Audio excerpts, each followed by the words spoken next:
And welcome in. Thank you so much for joining me today on a special edition of Juck On Bucks, the live weekend show.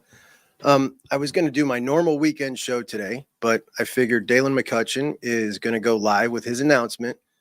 And it was going to be at 12, I heard, but then I had to kick it back to 1. So sorry that I let out the wrong time there. But he's going to go live at 1 o'clock. So I figured we pop in here at 12:30, talk a little bit beforehand, and maybe roll some of the show that I had planned in with this, but I am going to do some more of that later on. But appreciate you guys so much for joining me. We've done a couple of these now, gotten together while we get the live announcement. We did Maxwell Roy, and we won. We did Trajan Odom, and we won. We did Justin Hill. Didn't go as planned. Unfortunately, it doesn't look like we're looking great today. And we'll talk a little more about Daylan in a minute. We got a half an hour for that, but I wanted to get into something else first. So yesterday at the Woody, the Buckeyes hosted the Special Skills Football Invitational. Basically kids and young adults with special needs. And there was 200 campers at the Woody. So the players came out and the guys came out and basically coached the team. Got some interviews from that. I absolutely love that they do this. They've been doing this for a decade now. And there are really no happier people to be around than special needs kids who are having fun. The joy is just totally infectious. It makes you feel great. And you can see that from some of the guys in their interviews. I absolutely love seeing it. I want to look at check out Seth MacFarlane, man. Listen to the guy. Making them feel like superstars because they are superstars. Does it kind of put in perspective just how much it means to be an Ohio State football player when you're out here? Yeah, every single one of these people out here, they love Ohio State. They hate the team up north. We got a couple of people just talking to us about it, and it really just shows the passion that everybody in this fan base has. What's just this first year at Ohio State been like for you so far? It's been a whole lot of fun. I love the city of Columbus, and I love this team and the guys. There's a ton of people out here that don't have to be out here. They're just volunteering their time, and that really is a testament to the type of people we have on this team. What is it about this team that you think makes it special? I just think the leadership on this team is incredible. There's a ton of people that could have had a lot of opportunities to go on and move on to the next level, and they came back, and that's been one of the main focuses, is just trying to instill that passion in everybody else, and it's really rubbed off. Who are some of the guys that you feel like have really stepped up in that leadership regard? I think Josh Fryer, Donnie, especially in the offensive line room, those guys are awesome. When I came in, I kind of felt like a young guy, and they took me under their wing, even though I'm a fifth year, and I owe a lot to them. But we really work out with the offense and defensive line a lot. So, Jack and JT, they do a great job of leading that group too. Do you feel like you've been able to start to become a leader now that you've been here for 6 months? Oh yeah, for sure. At first, I didn't really know what the day-to-day work was like, and now that I've passed that, I can start leading with my actions and with my words. So that's been good. Just how different does it? I love that dude. And I realized I called him Seth MacFarlane again. I do that every time. Seth McLaughlin. He's a really great dude, a great addition, and it's really nice to hear. I had a suspicion that Josh Fryer was a leader in that room. Good to hear that he is. I know that he was somebody he told a story last season about talking one of the younger guys into not transferring. And just the way he talked about it was like, yeah, I think this guy gets through to a lot of people. Really rooting for Josh Fryer to have a great season. I think he's a really good dude. But there was a couple more interviews that went on yesterday. And a few interesting things. One of them, an unfortunate one, as we know, there were rumors going around about TC Caffey and potentially tearing up his ACL. That was confirmed yesterday, and you can see actually on this film right behind Will Howard for sure. That definitely why happened. we do what we do, and giving back to the community and working with these people, like it's so fun. It gives me so much joy to just see them have fun, and it brings us together as a team because we're all out here having fun and trying to help them have a great time too. There's so much pressure on this team this season, rightfully so, but does a day like this kind of bring things into perspective a little bit, kind of help ease that? Absolutely. You get caught up in the grind of it a little bit, and obviously there's a lot of pressure on us, a lot of high expectations, but something like this, like you said, it puts things in perspective and kind of puts life in perspective a little bit, and what's really important, and and just the relationships that you have and the impact that you can have on people, and especially in the place that we're in, and the opportunity that we have to impact others and others that don't have the same gifts and talents that we do. that's the best part of it for me. Is it nice to see the joy of just showing up? Oh yeah, it's I mean, just and for us, it's like, I'm in this building every single day, and you kind of take advantage of it a little bit, take it for granted, I think, and you see these guys out here just so happy to just be here, and it's refreshing. So you see TC walking in that full leg brace there, and that is just gut wrenching, man. That dude coming out of the spring, and I've talked about TC a lot before. He had an amazing spring. Nothing but praise from both his peers, his coaches for his relentless work ethic, always taking notes, great teammate. In separate interviews, we watched Ryan Day, Chip Kelly, and Quinshon Judkins all bring TC Caffey up, totally unprompted, which is pretty rare when we're talking about a walk-on. And it's just, it's really unfortunate, not just for TC, who's now going to miss another season, but for the running back room as well. And Wednesday, when I was at the Woody, we talked about the boards, right? So there's boards of athletic achievements, right? The testing, all the measurables. And TC Caffey is tops on one of these boards. And I want to show you which one, because I found this to be pretty amazing. TC Caffey has a 40-inch vertical jump. I mean, we're talking about, if you're going to say like, okay, what categories are we going to use to say like overall athleticism? Let's pick your top 4. I think most of us would probably throw vertical jump in there. And a 40-inch vertical is just insane. Absolutely insane. The dude's legit. I really think he's legit. I thought that he was going to get some runs, some serious run. After James Peoples, I thought that was going to be more of a mix of him and Sam Williams-Dixon. I did not think he was going to be like the 5th guy. And I'm really bummed. But on another note, where does that leave us when we talk about running back? We got 4 guys now. And I don't know who's that. There's nobody left in the portal that is an Ohio State caliber guy. And while the portal did close to enter, you can still there's still guys available that you can get in the portal. I thumbed through it. There's really, I mean, it's slim pickings. It doesn't look like many Power 4 guys left in there. Certainly not any Ohio State caliber guys. So, you're in a tough spot with 4 guys on the roster at running back. Who's that Xavier Johnson this year? I don't know who does that role. We talked about Caleb earlier on. I doubt that's something they want to do in case of emergency. But it's going to be interesting to see what they do. I'd love to know what you guys think. Portal guy just to have an extra body or what? I don't really know. But after Dallin left, I think it might have been a mistake not to just go get somebody anyway. But, here we are. And if the running back room gets as dinged up as it was last year, we might see some serious problems here. Definitely. And it's not a good spot to be in for sure. But more than that, more than the team, my heart just goes out to TC Caffey. But I want to talk about Cody Simon for a second when we talk about these athletic tests. So Cody's going to be a captain this year. And we know there's a lot of people that felt a little irritated that it seemed like Cody kind of got handed the job when you got 2 absolute freaks in Sonny and CJ Hicks. And they really didn't like the fact that Cody was just kind of, penciled in as that starter. And Cody, while not a bad athlete, obviously most people are going to be inferior athletes to 2 crazy athletes like CJ and Sonny. I'm a huge fan of Cody Simon. I think it was a mistake that he didn't play more last year. James admits that. He wishes he would have played him last year. He said that in an interview.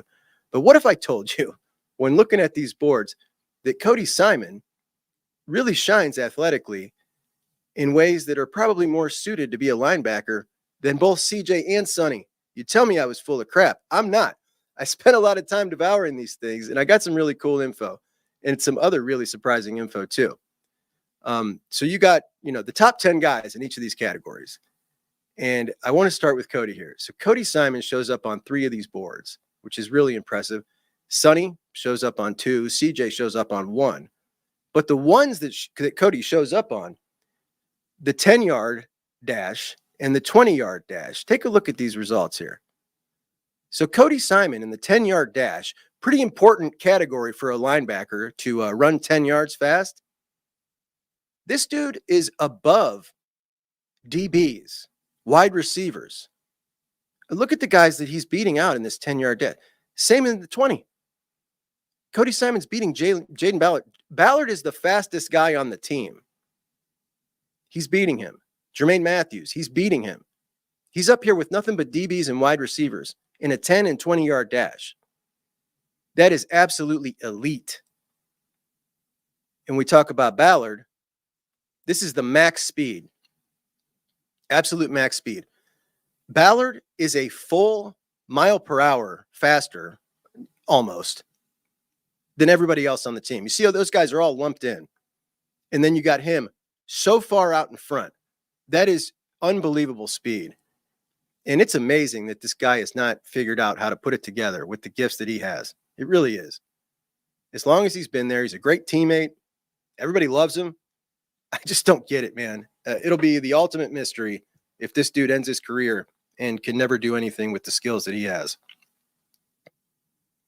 But Cody Simon, man, I think that a lot of Buckeye Nation has been sleeping on him, and I think he's got a whole lot. Anything back. What has Cody Simon's leadership been like for your group? Cody is probably the best leader on the team. He gives it his all every day. He's a great example. He leads by example. He's always talking to whoever it is. When he gets done working out and you're right next to him, he's going to be in your ear, making sure you give your all, give +2, give it. He's a great guy. I love him. We'll have a great year this year in the future for sure. And a lot of pressure on you this year. I mean, we've all talked. Everybody knows the expectations. So. All right, so a couple of cool pieces of information from these boards when we look at them all. G. Scott, also pretty impressive. So G. Scott shows up in both max speed, which is really impressive for his size, and bench reps. So in bench reps, you got G. Scott in here with a bunch of linemen. And then G. Scott. And then he's also showing up in max speed. See him down there under Caffey.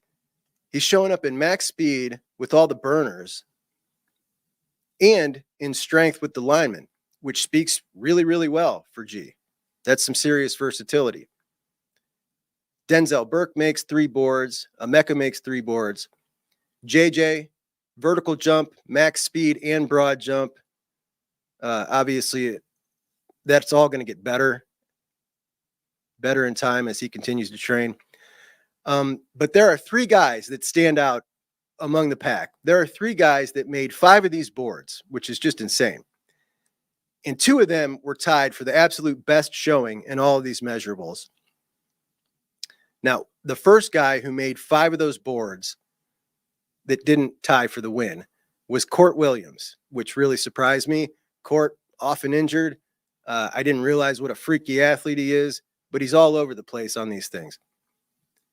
And tied for the win. The first guy tied for the win. Not the one on the right. Lorenzo Styles Jr. tied for the win for the best measurables on the team. And he tied with Reese Stockdale. Reese Stockdale and Lorenzo Styles are the 2 best measurable athletes on the team, which is absolutely insane. And if you don't know Reese, that is a walk-on wide receiver. Not a very big dude, but absolutely insane measurables. He shows up on max speed.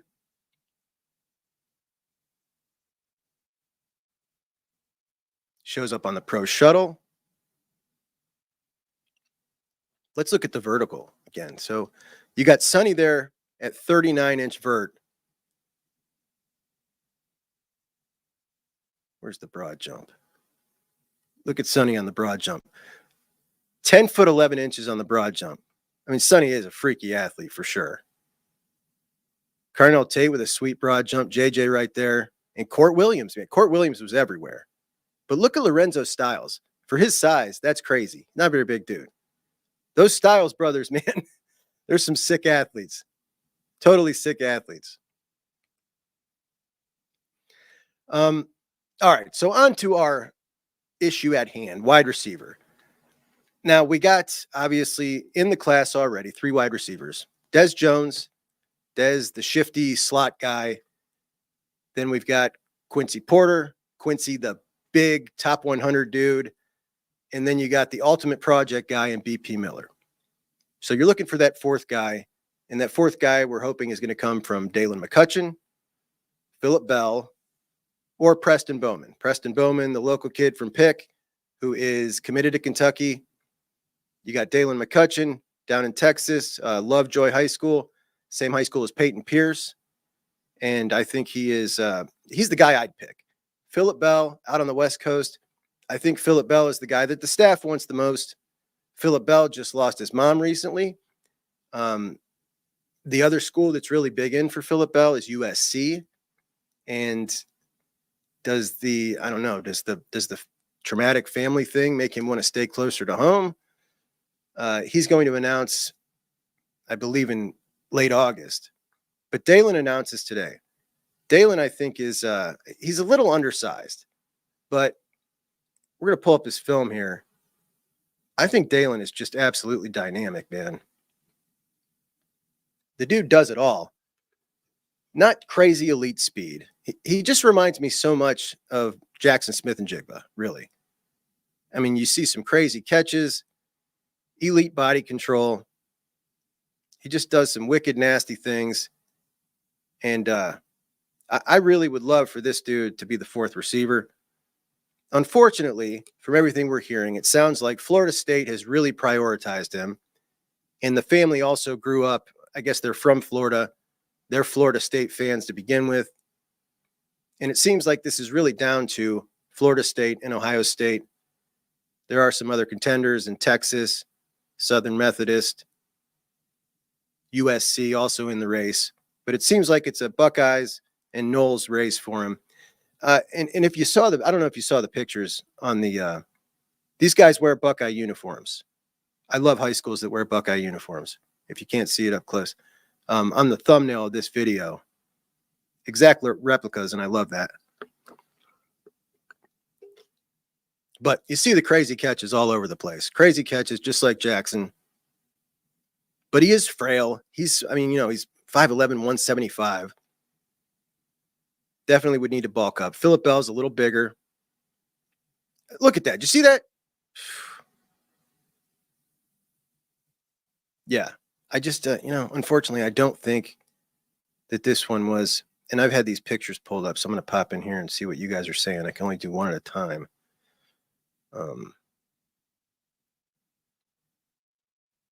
Hey, Richie Dubs, man. Richie Dubs. Thank you so much, buddy. I appreciate that, man. That really means a lot to me.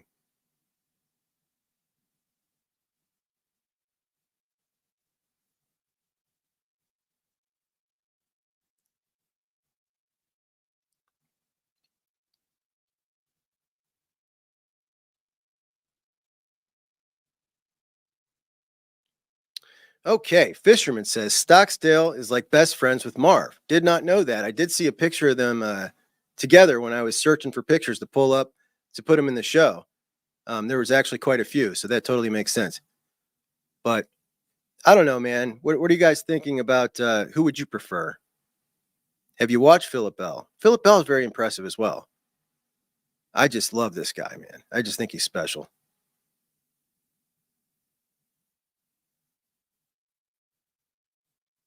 Hey, Ken, how you doing? Thanks for the show, Juck, a.k.a. J Money, a.k.a. Juck Guy.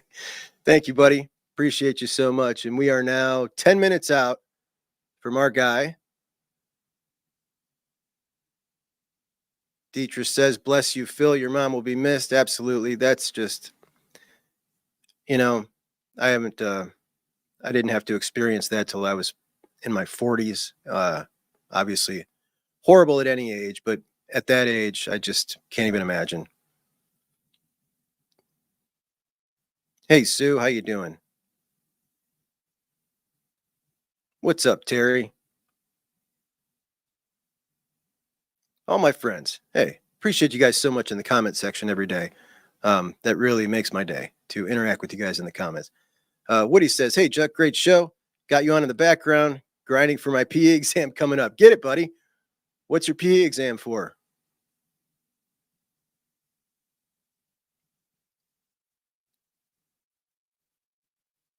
Luke from the tailgate. So glad OSU was the right fit for him, Dietra. So glad he's a Buckeye. Talking about our guy, the guy where there's never a question, Devin Sanchez, #1 cornerback in the country. No muss, no fuss. All Buckeye all the way, all day. Devin says McCutchen is a beast. If we can't get Brown, he's the next one I want. All right, so that's Daylan. Of course, we got super studs in the class. Quincy, we absolutely love. Quincy is, he's the big body dude. Big body top 100 guy. He's, the star of this class. I really love the way the Buckeyes went about this class. You can't load up on the top guys. You can't afford to do it every cycle. And they went a different route this time. And I think it's great. I think it presents a real challenge to Heartline to develop some of these guys. I think they got some real diamonds. I think Dez is absolutely, he's got a ton of potential to be a really great slot guy. BP Miller, that's a long project, but the tools he's got, amazing. Absolutely amazing. Hey, what's up, E? How you doing, buddy? Professional engineer license for Woodies. That sounds awesome, man.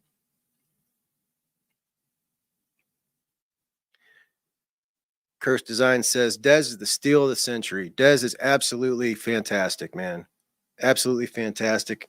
And a really good kid. I really like him. I talked to him and Deshaun Stewart on the show together. They were awesome.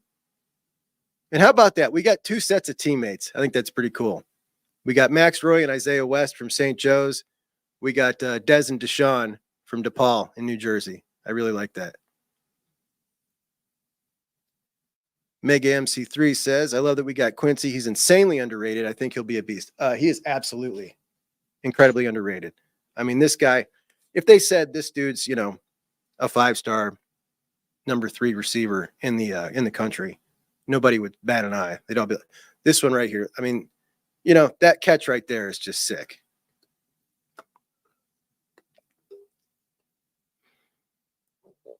Lavelle says, go Bucks. I want that #1 class. I do too. I know it means nothing, but it's just like, man, let's just finally do this one time. We've been so close so many times. I would just like to cash it in one time just to say, okay, we got that off our back. All right, let's pull Quincy off here. And let's just roll with Dez. Take a look at superstar slot receiver, the other guy out of New Jersey. In fact, there is some of the clips here where Dez is playing against Quincy's team in some of his clips. Terry, thank you so much, buddy. I appreciate you. How you doing?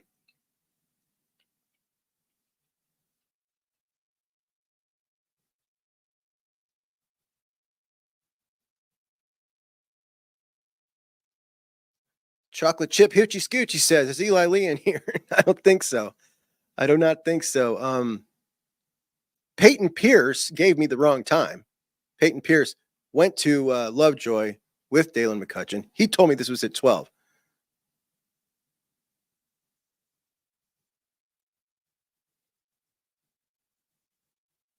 Terry thinks many of our 25 commits are underrated. Who do you think's underrated, bro? Without a doubt, the guy we were just talking about, Eli Lee, incredibly underrated. He really is. It bothers me. It really does bother me because he's from my city, and I just really like the dude. You watch his film, and it does not match up with his rating at all. And we are 5 minutes out from Daylan's announcement.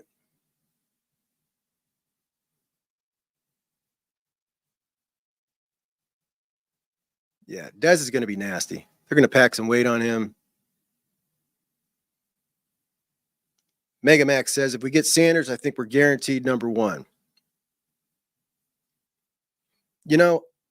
There's some people that do projections, and I try to stay away from getting too much into the math of it, but you would think, right? Like, I hope so. Mega Max says Eli will be a beast. I really believe he will.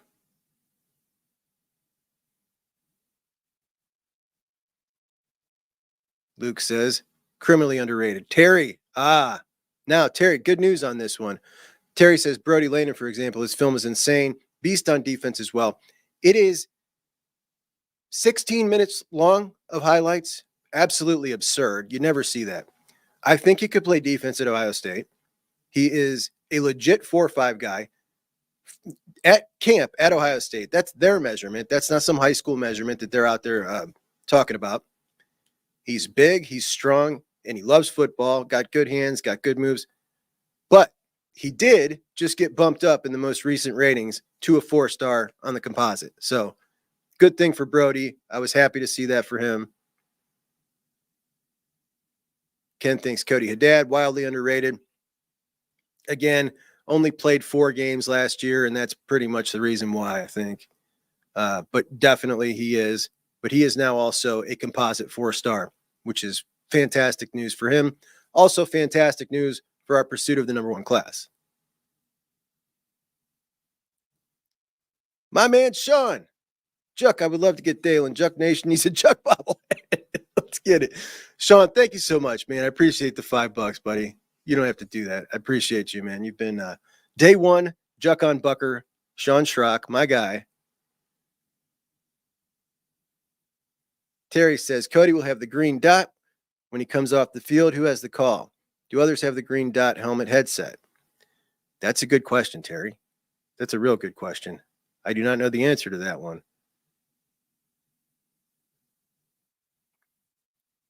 Sue said he didn't see his upgrade. Yeah, guys, check it out. So just I believe it was last weekend, they redid their rankings at 24/7, and a lot of our guys changed on the composite.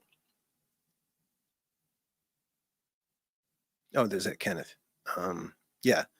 So we've got nobody went down. We got some guys that went up, and that's awesome. Again, not that it means anything really, but we know how good these dudes are. But it's always nice, and it's nice for our pursuit of the number 1 class. Scooch says, what does the composite mean? So you got the major services. You got 24/7, On3, Rivals, and ESPN. 24/7 has their own ranking, but then they also have a ranking called the 247 composite, which takes everybody's rankings and compiles them into one. I always go off of that number, the 247 composite, just because it includes a little bit of everybody. Now, eventually I am going to switch over to the On3. They have a version of the composite as well. But their version of the composite takes in 35% of On3, 35% of 247, 20% of Rivals, 10% of ESPN. And they break it down like that because Rivals and ESPN don't invest as much money into scouting and things like that. Also, their past performance isn't as good. And I'll do that eventually. But On3 needs to get their act together a little better with their own internal evaluations because they're just not there yet, though they are improving quite a bit. Woody's has some insight on the communications. I think there are 2 helmet headsets per side of the ball. Not sure if they're allowed to be on the field at the same time. That's interesting and kind of creates a bit of a situation, right? Like, you obviously want 2 of your smartest, best guys to have that green dot.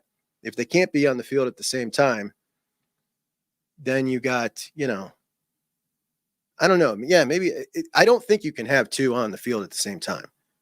So maybe that's like a Cody, Gabe Power situation. We got to find that out. That is a really interesting. Oh, hey, I got to show you guys something. Lavelle says, Chuck, your room is dope. I like that urban photo.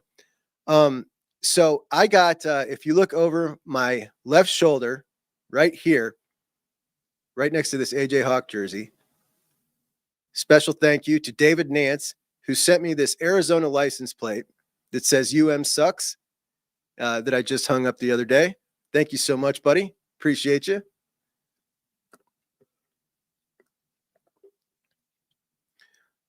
Luke says 10% ESPN should be 0%.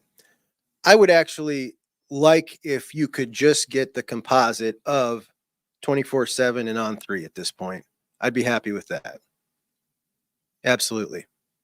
ESPN doesn't need to be in there at all. Unfortunately, I don't have the time to break that down myself when I'm checking these rankings. Honestly, there are times when I've just wanted to go by 247 alone, but then there's one time, sometimes they're just, in my opinion, there's so many variables. It's tough to really get eyes on everybody. So it helps to have all of them. What's up, Tyler? Tyler asked, what time is McCutchen going live? So I'm waiting right now on the Rivals video. It says it's supposed to be live right now. People are in the comment section and should be any minute. I think they're doing it from BW3. General Chrome for the 10. Thank you so much, buddy. General Chrome says, agreed on the wide receiver recruiting strategy, Juck. This is a depth class with one possible number one guy in the future in Porter. Great job by Heartline. Helps us spend NIL and position groups with MAC coaches. I think we all know where he's getting with that one. But yeah, absolutely. Absolutely. And eventually we're going to have these dudes just start transferring out at some point if you just keep piling 5-star after 5-star in the wide receiver room. Stephanie has 3 wishes. 1, win a national championship. 2, beat Michigan. 3, get the number 1 recruiting class in that order. I'm with you, though this is now a 50-50 split amongst Buckeye Nation between what would you rather do if you could only do one this year, win a national championship, or beat Michigan. 50-50 split. Buckeye BA likes Phillip Bell better. Certainly, it's darn near a coin flip, really. It's just about personal preference. They're both really talented dudes, but also have a little bit of a flaw here or there. All right, Daylan is now on the screen. And he's going to get interviewed first. So I'm going to turn that down. And when he gets ready to make the call, we'll juice that puppy up.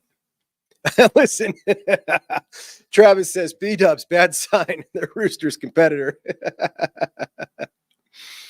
And Daylan is at Lovejoy High School, the Lovejoy Leopards, alma mater of freshman linebacker sensation Payton Pierce, a Juck On Bucks favorite. Kenneth says, it's true they should handle different regions, 24/7 East, on 3 South. It makes a lot of sense. When you try to do the whole country, you're obviously going to miss a lot. It spreads everybody out too thin. Kenneth says, nah, give me a natty. I don't care about Michigan. When you let Michigan control what we want, what we do, and our hatred for them to control, somebody made this point in my comment section once. It really got me thinking, like, you're giving them too much power if you let them control you wanting to win that game over a national championship. It makes a lot of sense. I actually go back and forth on this question. No, normally I wouldn't in a normal year. But this year in particular, it's like, man, I just have to beat them so bad. Scooch, thank you so much, buddy. Love these lies. I.O., bud. Dalen's got the mic. Trust in the Lord with all your heart, and lean not on your own understanding. All your ways, you'll make your path straight. It's my person, trust that God will keep you on the right path at all times. Include God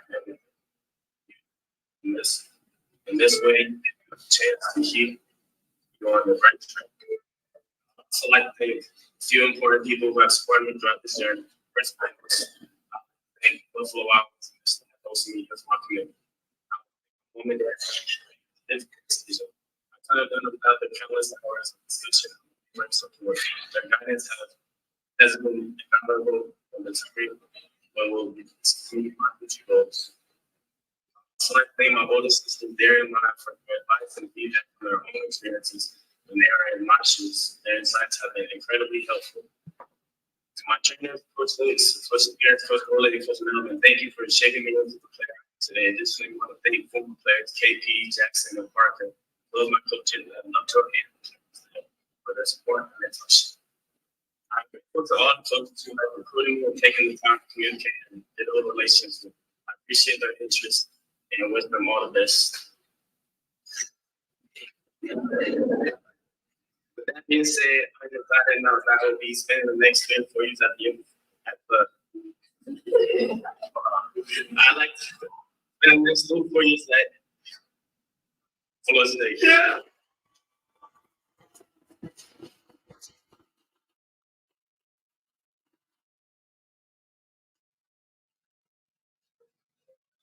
He's a Knoll. Going to play for Mike Norvell at Florida State. So Florida State it is for Daylan McCutcheon. We're now 2 for 2 in the Juck On Bucks live show announcements, and that stinks. I really, really wanted him. But now we're looking at Phillip Bell or Preston Bowman if he flips before then. Honestly, I really like Preston Bowman, but I would sure like Phillip Bell. Phillip Bell and Daylan were both, kind of neck and neck for me.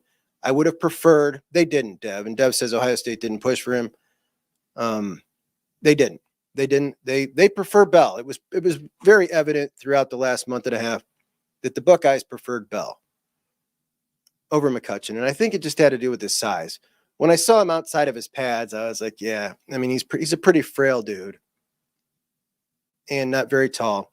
His ball skills are awesome, though. I just love his film. It is what it is. Terry wants the Ohio player. Terry wants Preston Bowman.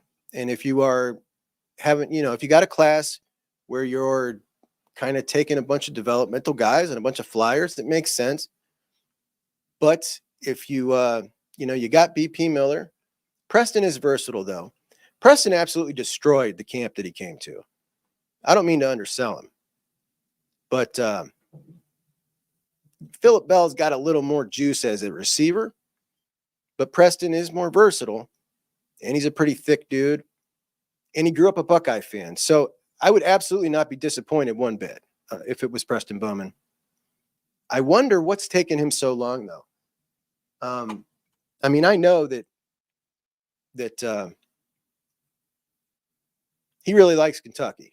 He definitely does. I just have a hard time believing that he doesn't want to be in this class. This has been his lifelong goal. So we'll see. Scooch says, yeah, we could have beat FSU easily. Yeah. If Hartline was going full bore for him, I don't think there's any doubt. Craig says, good job on the Noles. Would be a great competition once y'all came to a real conference. Buckeye BA says, Bodpen, I would be willing to bet be better than most in this class in 2 years. Might be 2, might be 3, but with the tools he's got and the coaching he's going to have, I wouldn't put anything past what that guy can do because he's a different level. And here he is. Outside.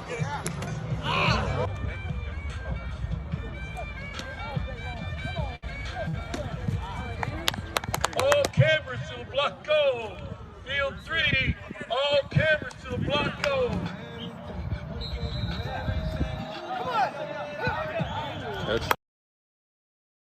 Big, long, incredibly fast. Obviously, he needs to put a little size on. That's that guy after working 4 months at wide receiver. The first time I showed that, I had somebody say, his routes are sloppy. Yeah, he's been doing it for 4 months.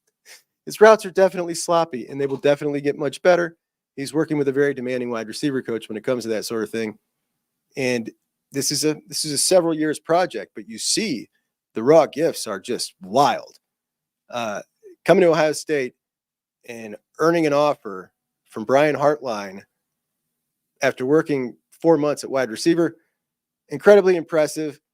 And you can see the tools. I mean, that's an exciting dude. And I honestly think whether that dude lived in Georgia or Alabama, if he would have walked on any of their camps, they would have had the same reaction that I think the Buckeyes are having right now with him.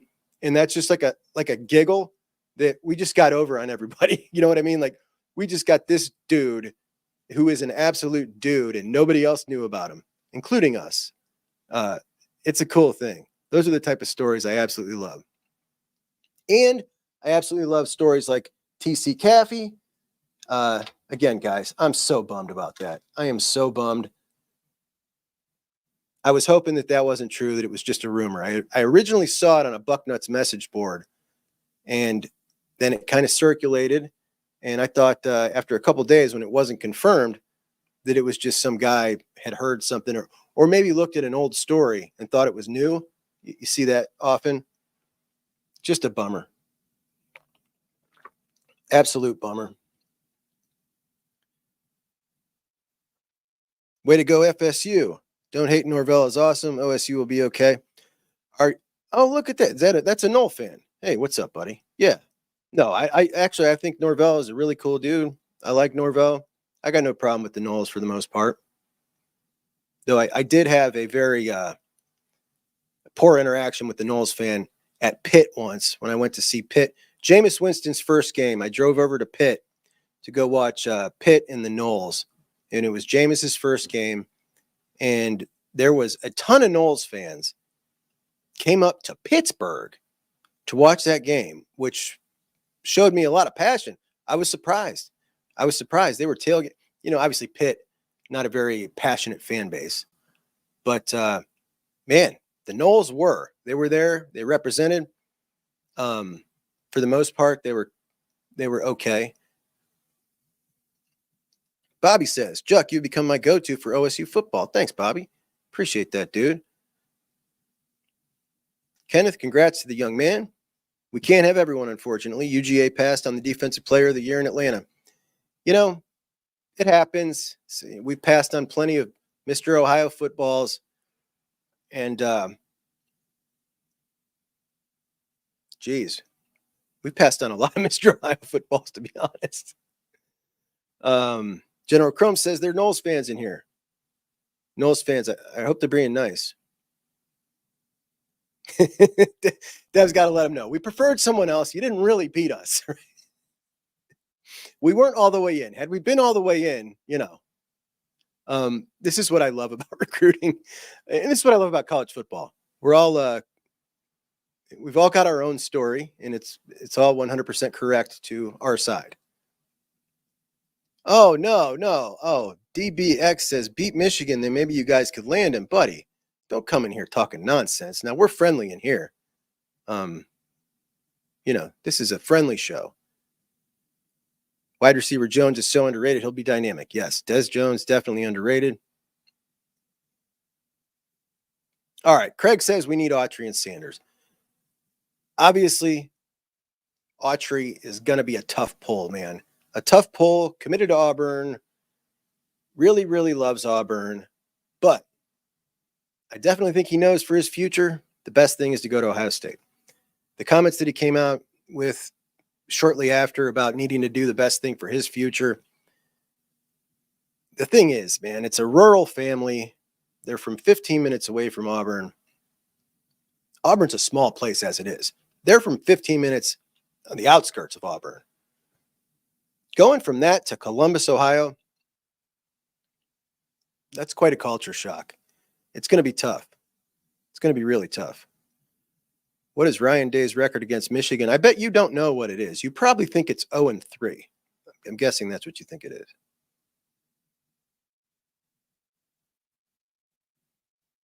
Tyler says, all these Knowles fans in here tells you something. I guarantee if you join the Big Ten, you guys are going to get destroyed.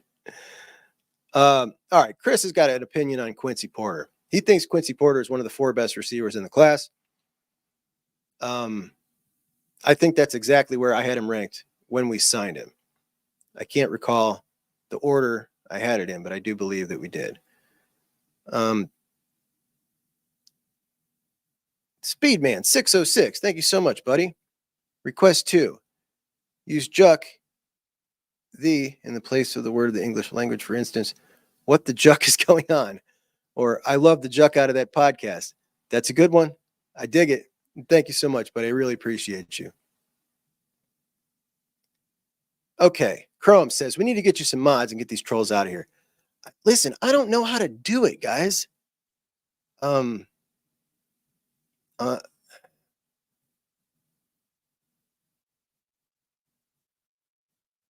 me see here. Yeah, like if I click on one of you, it just says ban you. Like I just clicked on Devin to try to see if I could mod him, and no, it says delete comment, put him in timeout, or ban him. So okay, so I can ban them. Oh no. Oh no. I think I accidentally just kicked Devin out. Oh no. This is the thing. This is why I don't mess with this kind of stuff. Oh no. How do I get Devin back in? Scooch says, I honestly would like to wait on what's probably the last wide receiver commit. What do you all think? Sounds like we're going to wait till the end of August when Phillip. Oh no. Devin was banned and their comments were removed. Oh my God, dude. How do I fix this? Good thing I got his phone number. He's going to kill me. Autry, feel the love of Coach Johnson. You could see it when he was interviewed about it. He's coming to the Buckeyes. He definitely loves Coach Johnson. There's no hiding that. Did you guys see that picture of Jakeem Stewart, Chris Henry Jr., and Tyler Atkinson? They're together, and it was just last night. They did a live. So they did a snapshot. It's a class of 2026. Jakeem Stewart is wearing his Buckeye shirt and bracelet, the number one defensive lineman. Tyler Atkinson is there, number one linebacker. Chris Henry Jr., obviously the number one wide receiver. Fantastic. And Devin just texted me right now. See, the thing is, ask Eric Bucks, he can help you. I'm streaming this from StreamYard, which is different than if you're streaming it from YouTube. You know what I mean? So Devin is going to unleash Cujo. Yeah, he is. Cujo is Devin's raccoon. Sean, I'll be your mod, bro. Yeah, man, there's a lot of friends in here that could absolutely be mod. And if here's a Richie Dubs. He goes to Modern Day. Of course we are. Oh, are you talking about Chris Henry Jr.? Absolutely, you're not getting Chris Henry Jr. We're not going to have it. And you need to stay out of Ohio when it comes to our linemen. We will absolutely not have it. So I loaded up some pictures earlier. Let's go through a couple of them. Greg McElroy, top 25. Greg's got the Bucks at number 1. Haven't seen that for a while. We had a little run of people putting us at number 1. Haven't seen it for a few. So nice to see that somebody's got some brains. And I do got a question for you guys. Now, if you were in Ryan Day's office and you saw this right here, let me get Ducks off of here. I need to remove this question here. How do I get that off of there? I need somebody behind the scenes. All right, so you see that picture? Now you see that bowl there in front of that sign. Now that's a bowl of Buckeyes, right? It looks like a bowl of candy. Now, if you saw that, doesn't that look like it's saying to you, like, take a piece of candy, take a Buckeye? You know what I mean? Is that what it looks like to you? Curious on your answer on that one. Curious what you would think if you saw that. Does that say take a Buckeye?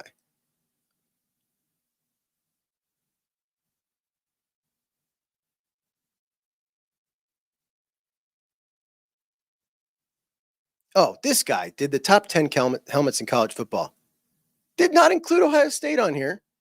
This is the voice of college football, one of their guys.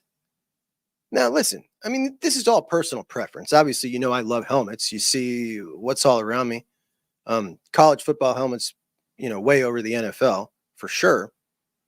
And I don't got a problem with anybody having their own favorites, right? But here's the thing. If you're not going to include Ohio State, okay, whatever. I get that a lot of people don't love Ohio State's helmet without the Buckeye leaves. It's a totally different helmet with or without. It really is. But he's got Ole Miss on here. Not Ole Miss's helmet. He's got their alternate helmet, the powder blue helmet. They've worn the powder blue helmet for like 10 years of their history. The rest has always been the dark blue. So this is an alternate helmet. No other alternate helmets are included. And then he's got Oregon up there. Now, you cannot say Oregon without specifying what you mean. And, we got some Duck folks in here. What do you consider to be your standard helmet? Is it that green one over there? Is that the standard helmet? Got some, oh my gosh. So the Big Ten list of coaches came out from somebody the other day. They had James Franklin 4, and then somebody posted this underneath it. And so here's the Big Ten coaches here by CBS. You got Ryan Day, Dan Lanning 2nd. And again, if you are ranking Dan Lanning on his program in general and building a program and including all that, okay, I get it. Then you got Lincoln Riley, 3rd. Honestly, I don't know how you could put Lanning over Lincoln Riley. This is a guy who's been to the playoffs multiple times. But whatever. I don't care about it. James Franklin at number 4. And then somebody put this underneath. Now, I've been whining about losing out on a lot of Ohio players, right? Let's have a look at Pennsylvania. All right. So they lost their number 1 quarterback, number 1 tight end, number 1 lineman. Look at this. Missouri, Michigan, Alabama, Ohio State. Top 4 guys in Pennsylvania. Here we go. Maxwell Roy, lose a guy to Duke. Isaiah West, South Carolina. Their top 8 guys went somewhere else. Inexcusable, man. Totally inexcusable. I would absolutely be, I can't even imagine what it would be like to be. And you know what they're whining about? They're saying they got no money. Penn State has a huge alumni base. Absolutely enormous. How in the world do you have no money? That you can't keep, and that's an in-state discount on top of it. How do you have no money? You know what I find interesting? So on this show, we've got some Oregon folks that watch. We've got some Bama folks that watch. I can't find a Penn Stater, not once. And I've been wanting to talk to some Penn State fans for a long time about the state of their program, about a whole lot of things about Penn State. And there's not a single one. We even get Georgia folks in here. Richie Dub says, I'm worried about Georgia when it comes to David Sanders. I can't shake the feeling. Richie, I don't know why, man. I don't see that Georgia's had any momentum in that one. I think what you got going on there is just a little fear of Georgia because they're such a powerhouse. I just don't see anything that would indicate that. Fisherman says, that's a Michigan fan, by the way, Juck. Is that we're talking about the guy that I banned, or that I didn't ban, and I banned Devin instead?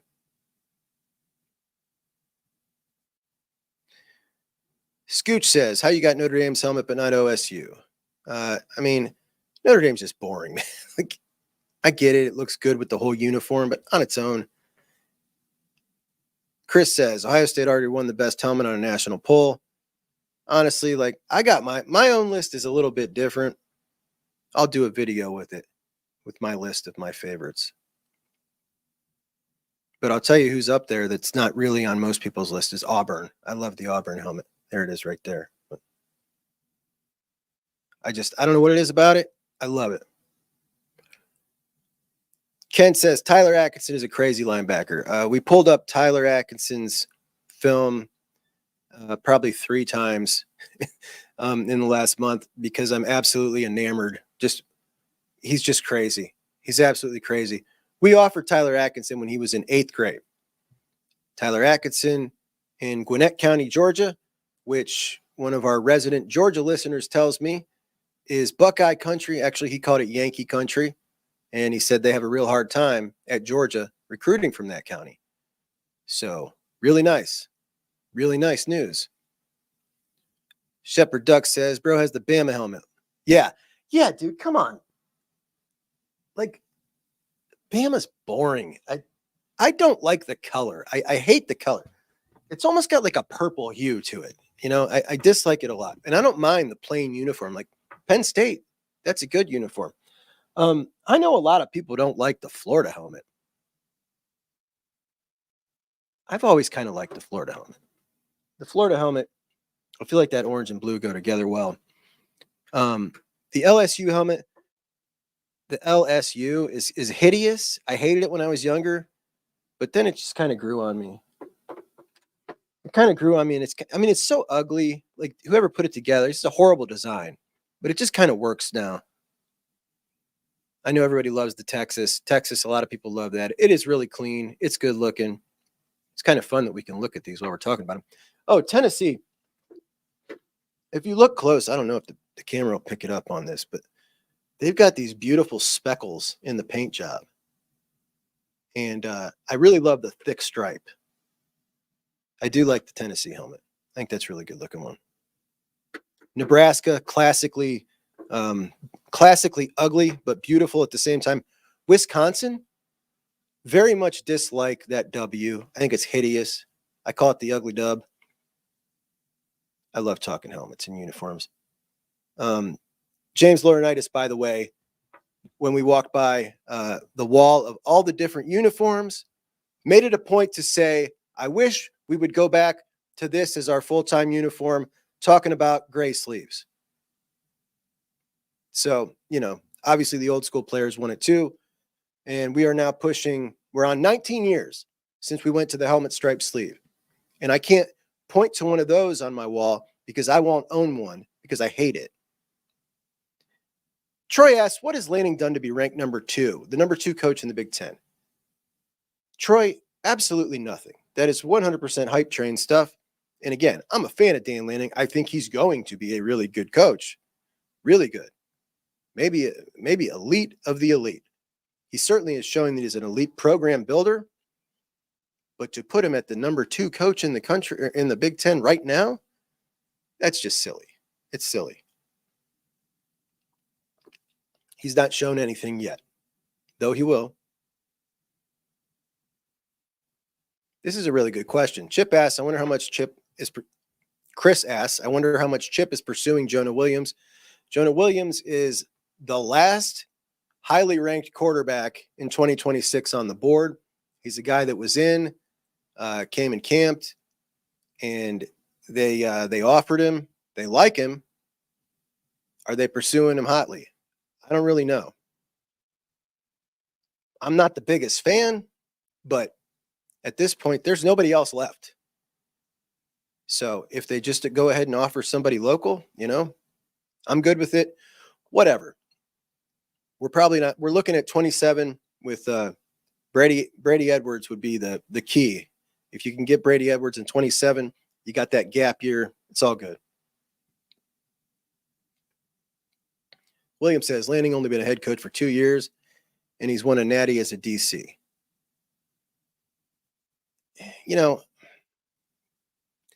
When you are a defensive coordinator for Kirby Smart at Georgia with the talent that was on that team when he won that natty, I don't take anything away from him, but let's be honest, man. There's a whole lot of crappy DCs that could have won a natty with that defense. Not crappy, average. I think he's good. I'm not trying to take anything away from him. I just don't find that to be some major accomplishment. I really don't.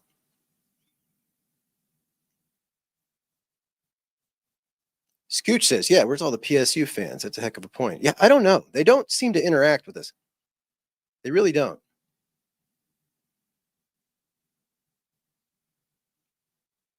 He doesn't want to go to that horrendous culture. Who are we talking about here?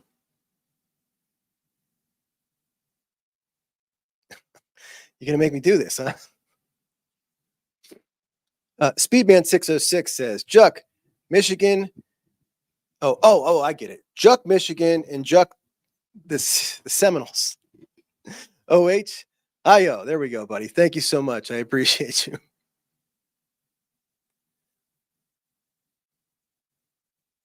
All right. So Kenneth, a big fan of Penn State, absolutely loves the helmets and uniforms. I think they look great. I really do. It's okay to say you like opposing uniforms, except for one. You know what I mean? Scooch says, If you'd include an alternate, they'd all be. Yeah. Chris says, definitely not Georgia for David Sanders. His parents don't like the culture, especially the Underground Racing League. By the way, I've got, I'll just pull this up. So, I did a little snippet on Kirby the other day, and I basically said he's lost control of his program.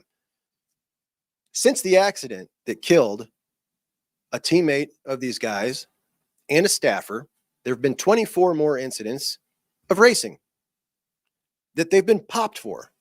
So, if you've been popped 24 times, that means hundreds more incidents of racing. Some of the Georgia fans took issue with that. He's lost control because some young men decided to see whose car is faster. Stupid, yes. Lost control? No. 24 times after that, the deaths that they've been popped for.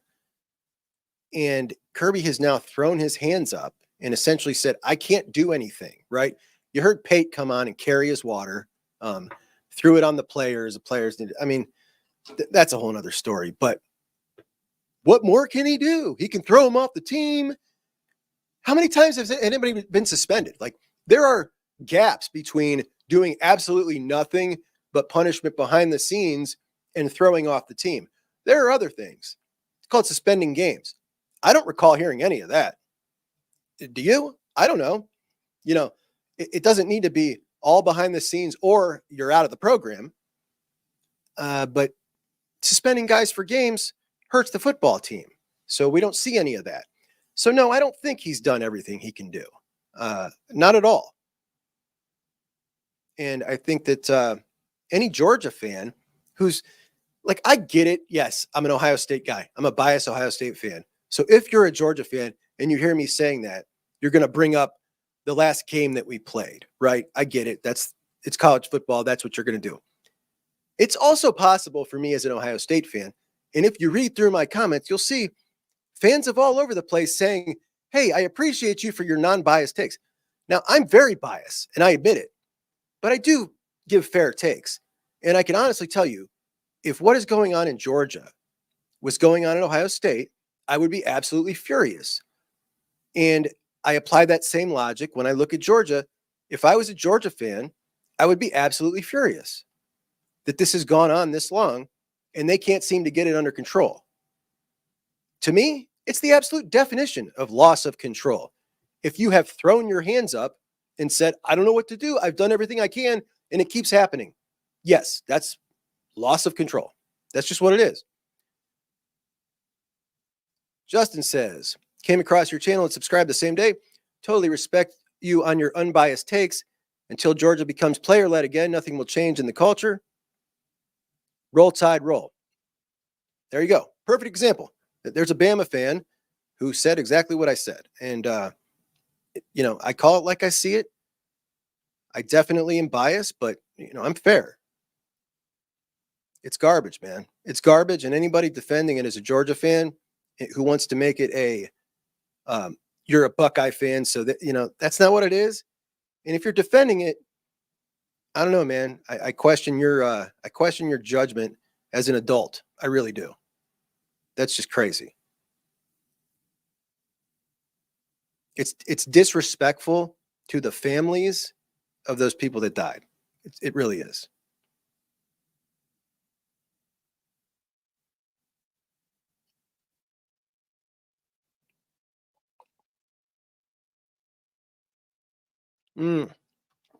Buckeye PA says the LSU Tiger Eye on the field at the 50. Best 50-yard line art in college football. It's unbelievable. It really is. Absolutely gorgeous. Steph says, welcome back, Devin. Where's Devin? How'd Devin get back?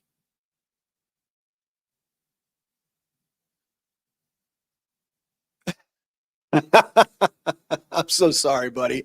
I'm so sorry. They were telling me to try. I was trying to mod you is what I was trying to do. All right. Craig loves the black helmets and jerseys. They're his favorite. We can see he's wearing a black jersey. In his picture, on the back of it, it says Captain F Nuts. Rich Dubs loves the Florida helmet. I think it's really pretty, man. I do. I like it. Can't lie. I think it's very appealing.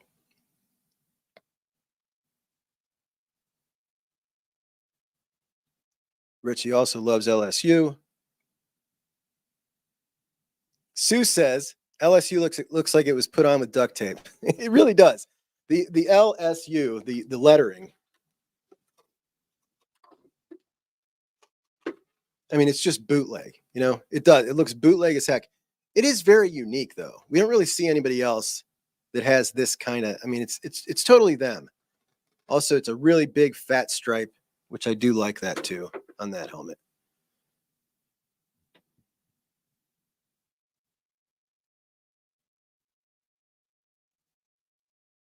Bradley says, gray sleeves for life, man. 19 years since they took our gray sleeves, our birthright.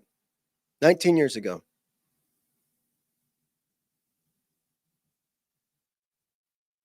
Richie says, seriously, man, enough of these gray sleeves. So, interestingly enough, Devin said, Devin was talking to me in the comments section and said something about the parking situation, how they make the players and the coaches pay for parking, ticket them. I saw Jermaine Matthews getting his car, his Mercedes AMG, getting hooked up. He eventually talked them out of towing his car.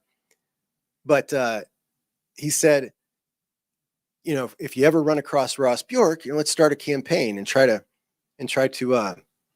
get that taken care of, get that changed so that they don't have to pay for parking or mess with this. And if I ever have an opportunity to talk to Ross Bjork, my campaign is to get us back our sleeves. Like, that's it. It's one of probably my third video I ever made is about the gray sleeves. Something that's absolutely just infuriated me for years. And, you know, nobody seems to do anything about it. Maybe Ross Bjork will be the hero and get us back our gray sleeves. Because we've seen what it looks like in a modern uniform. It's absolutely gorgeous. And every time we wear them, everybody goes nuts. Like, oh my gosh, these are beautiful. You know what I mean? It's over there.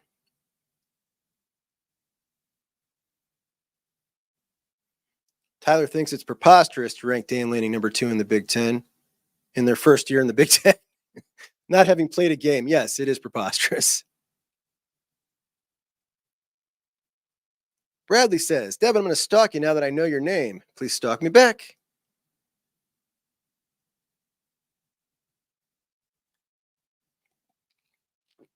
Insanity indeed.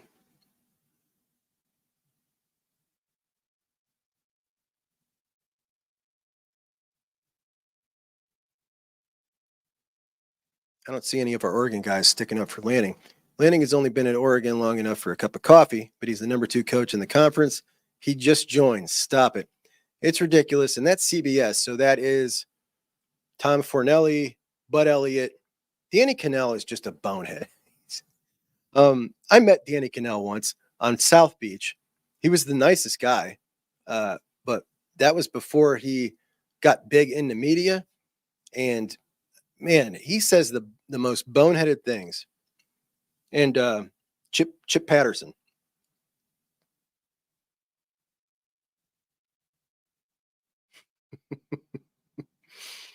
Oh, Matt likes the USC helmet.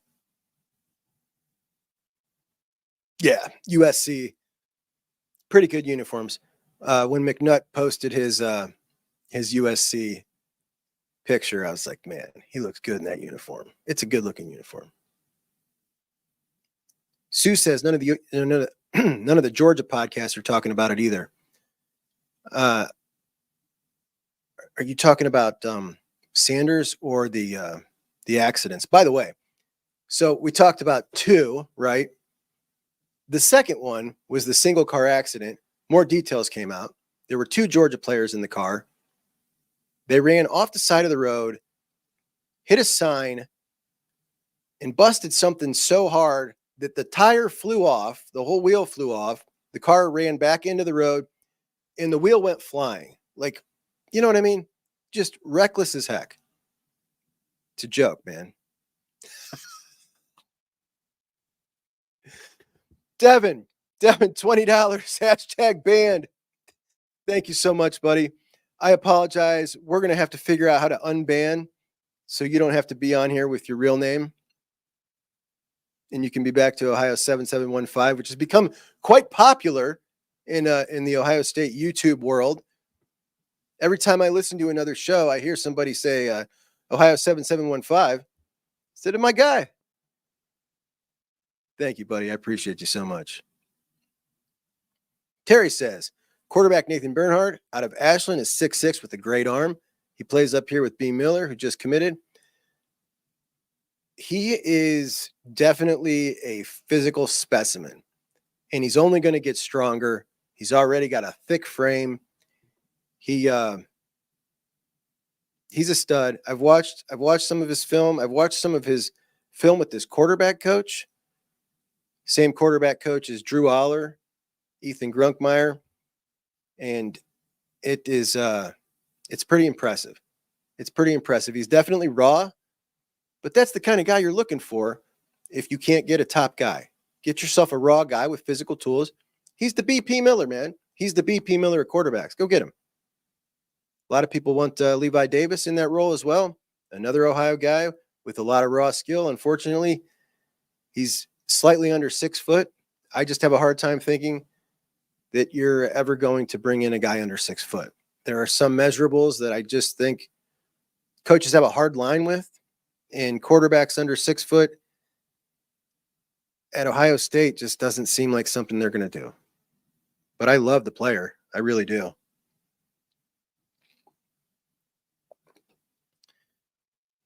$18D says, 18D actual. I was stationed in Savannah, Georgia. Too many thugs in Georgia. I really think that they actually have really good. I think that they have really good dudes on the Georgia team. I don't think they have a bunch of punks. When we look back at teams of the year over the years, you know, we can think of a lot of rosters that we're just like, man, these dudes are just bringing in whatever, you know, nothing matters, but are you a good football player? I don't think Georgia's like that. I think they have really good dudes. I just think that for some reason there has been this car racing culture, and I feel like that's really all it is.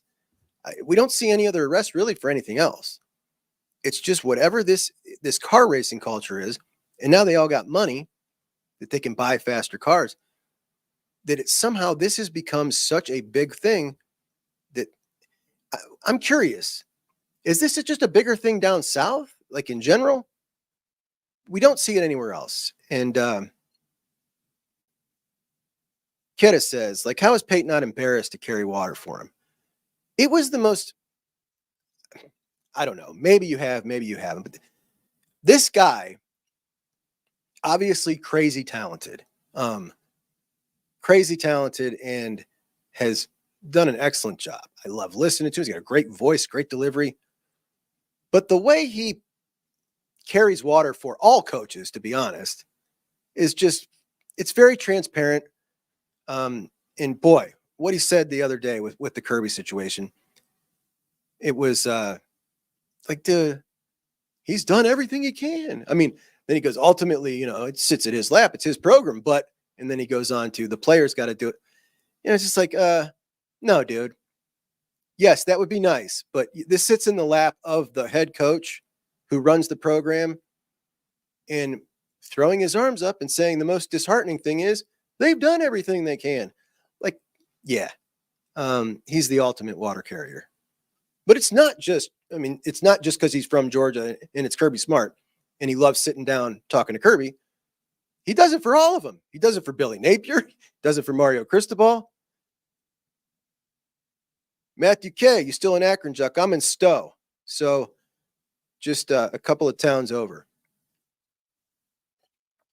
Stowe, Ohio. I grew up on the north side of Akron, went to St. Vincent St. Mary High School, which you may know as LeBron James High School. I was out of there the year before he got there, a little older than him. Shepherd Duck says, Kirby, now Mike Gundy. Like, when are these coaches going to start realizing that these driving incidents can have serious consequences? Like, look at Henry Ruggs, for example. I mean, great point. Fantastic point. Sean says, how much to bail Devin out? Free Devin Anderson. Now we know his last name.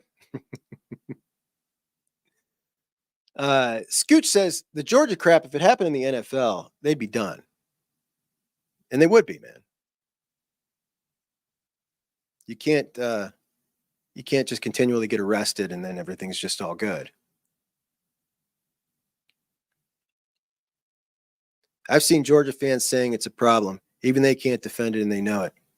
I've seen some too on the message boards. Unfortunately, if somebody else says it, like, right, John Q. Buckeye fan said it, so it must be because I'm scared of Kirby Smart.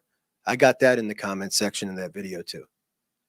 Which absolutely no, I'm not. I can't wait. I can't wait to match up against Georgia. I absolutely can't wait. I think the whole country saw that Ohio State can absolutely go toe-to-toe with Georgia. And this team, no, it doesn't have a superstar quarterback like we did then, but it has a way better team altogether. So I look forward to the opportunity. I hope we get it. I really hope we do.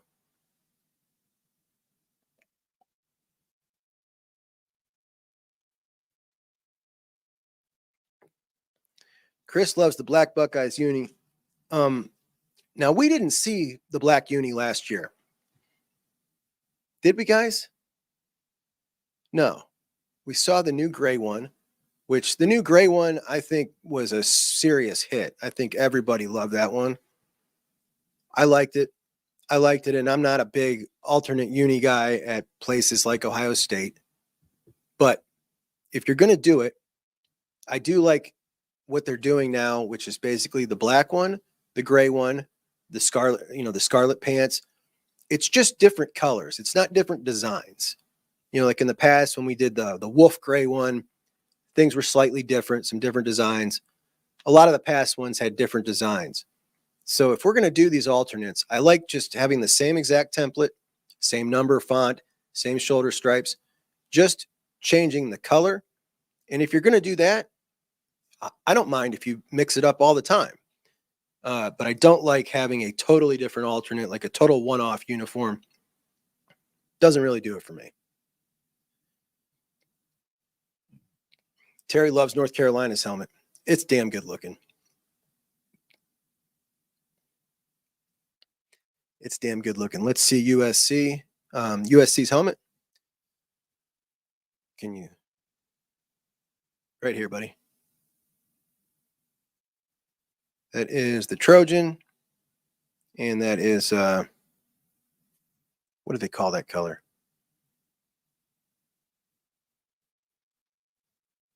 Florida State's garnet and gold. Cardinal and gold. USC, they call their color cardinal and gold. LSU ordered their helmets off Temu. What is Temu? Is that like one of those Chinese? Dago, where you been, bro? What's up, buddy? Everybody excited to see Dago, man. I'm disappointed in you. You were extremely late. I've been on here for an hour and 20 minutes, which is absolutely ridiculous. You know what I hate? Tell me if you guys hate this. Now, we all consume Buckeye media, right? I can't stand it when I'm watching a show and these guys say something like, geez, sorry, we're almost at an hour now. Like, what do you mean? We're here watching the show. We want you to go as long as you can go. Like, we're not irritated. We can turn it off at any time if we're done. What do you mean, sorry, you're going an hour? Keep going. You know what I mean? William De Silva says, break out that Oregon helmet. That's not the best one by far. Those new generation O unis are fire. You know, there are some that I really like, but I think my all-time favorite, actually my two all-time favorite, are one, just the classic Joey Harrington era, which is just, I love the colors. I love the colors together. And then that awesome throwback with the UO and it looks like the yellow just looks a little different on that one. It doesn't look quite as yellow. It doesn't look quite as neon. It looks a little more mustardy yellow, and not the darker green, but the Kelly green. I think it's gorgeous. I love that one. But I'm more of a 1980s style uniforms. That's kind of my sweet spot. I love those ones. Richie says, gray sleeves, #1 priority. Absolutely is. Andre says, I mean, guys, honestly, like, listen to all of us, right? Look at us.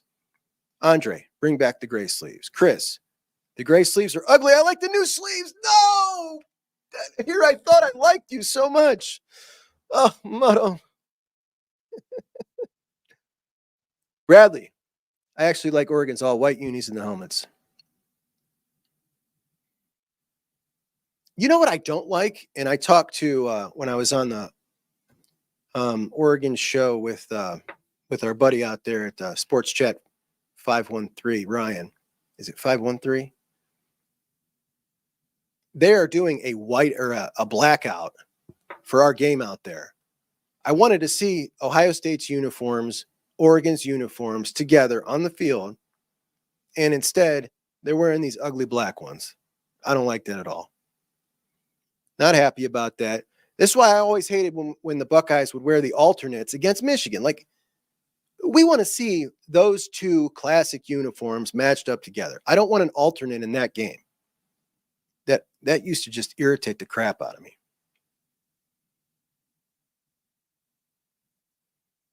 Ooh, this is a great question for Matt. If the Big Ten jumped the shark and put a company logo on the jerseys, who would you want to sponsor the Buckeyes? Great question, guys. I'll let you answer because I wouldn't be around. I'm out of here. I'm done. I throw away college football if you put a logo of a company on the greatest uniform in college sports. Sayonara, I'm out. All right, probably not.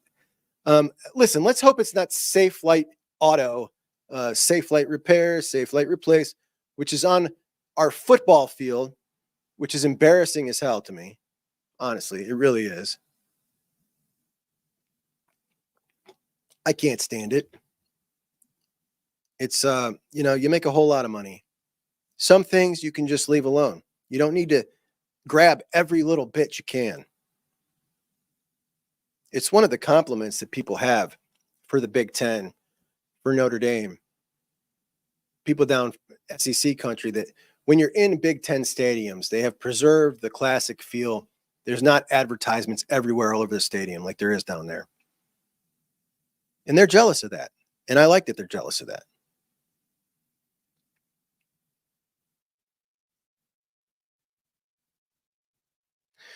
Okay, Chris says, to be honest, I do think Lanning is a better coach than Riley and Franklin. And who else in the Big Ten is better than Lanning besides Day? All right, Chris. That's strike two. You don't like the gray sleeves, and you just said that Dan Lanning, all right, explain why. How about that? I'm kidding with 2 strikes, but explain why. Everything you're explaining is based on projection. There's nothing, I mean, you're saying you're projecting him to be a better coach. There's nothing in his resume that shows that he is a better coach. He's so far done a very good job building a program, but that means nothing if you don't show it on the field, right? So as of now, I think it's asinine to say that there's absolutely no record there. James Franklin, he's done plenty. He's won the Big Ten. Obviously, Lincoln Riley, he's been to the playoffs multiple times. You've got a guy who's got 2 years in and done very little, and you're saying he's a better coach than a dude who's been to the playoffs multiple times, coached 3 Heisman Trophy winners, and another guy who's won the toughest or second toughest conference in the country in a division with Ohio State and Michigan. I think that's just, I don't know. I'd love to hear your case.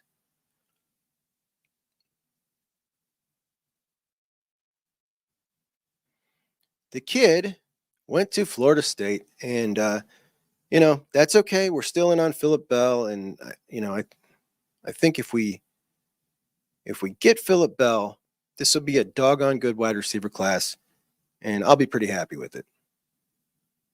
Oh, he is a Buckeye, but he lives in Tallahassee and hopes the Noles do well. Lots of friends work there. FSU fans are generally respectful. I'm happy to hear your insight on that. Do you know that you are now the second Buckeye fan that lives in Tallahassee in this chat right now, in this very moment? How about that? Sue says the national pods are talking about Georgia in the nonsense, but nothing on the UGA pods. And Sue is in the know when it comes to that. That's for sure.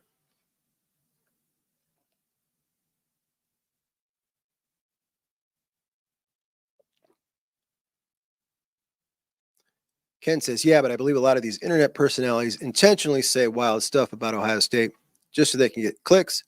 I'm sure everybody knows that, right? I think everybody's aware that you poke the bear, you get some attention. And, there's certain times when, let's say I hit on something, and this is difficult. So like doing this kind of thing, I see what works for some people. And there's always this part of me like, well, look, I said something in this podcast, okay? I said something that I know if I put up the headline on the thumbnail for the video, for this one segment, let's say I do 4 segments, and one of the segments is on something that the thumbnail, if it was that, would get a lot of attention. Some of it would be negative. How about times when I go on a rant about Michigan, right? If I put up that thumbnail and it's a shot at Michigan, the video will get 5,000 views. Now that's just one segment of that video. There might be 4, or I could choose to put the thumbnail about this segment or this segment or this segment. And there have been times, depending on what kind of mood I'm in, I'll put the one that I want to fight. If I'm in a mood to fight, I'll put the one that's going to get all the attention and argue. Most of the time I don't, but yeah, there's definitely an element of some people who always pick that headline that's going to poke the big fan base. It's interesting. It's an interesting thing, this whole deal here. And I'm starting to get the feeling we're now 2 weeks away from 6 months, 6 months of Juck On Bucks almost, which is just mind blowing to me. William says we need to start giving out helmet feather stickers at Oregon. I think it motivates players that are 5% more. It's a great idea.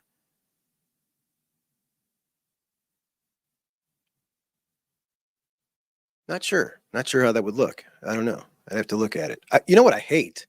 I absolutely hate Michigan's helmet stickers. I think they're horrible. They really muddy up the look of that helmet. I bet Michigan fans are saying Heartline got stuffed in a locker by FSU. It's getting so old to hear that phrase. Chris, I cannot stand the trendy phrase. And yes, that one is absolutely grating on me at this point. Stuffed in a locker.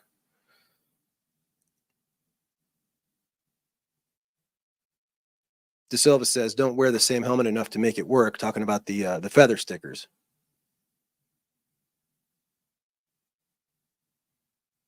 Largest fan base in the country. It definitely pays to piss him off. Yeah, it does. They know what they're doing.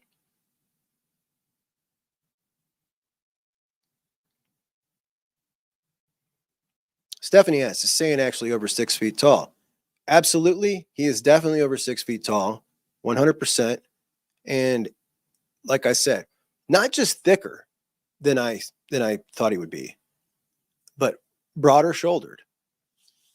Honestly, guys, I was like, oh, thank goodness. You know what I mean? It was like a sigh of relief because I have had this real, like, man, he just looks so frail out there. I'm kind of nervous. Is this guy ever going to be big, be able to pack on any mass? I feel comfortable now, honestly. And my brother was with me, had the same exact thought. Like we both, as soon as we saw him and he walked by us, both looked at each other and were like, okay. And, he's like me, we're meatheads, so to speak. And definitely both said, okay, Bradley, his aunt lives in Hudson. My brother lives in Hudson. Yes, right next door to me. That's awesome. Chris says Sands listed at 6'1". I think that's accurate. Yeah, I think that's accurate. I was going to say might be pushing 6'2", maybe just a touch over 6'1" is what I would guess. But boy, so many of these heights are so just ridiculously listed.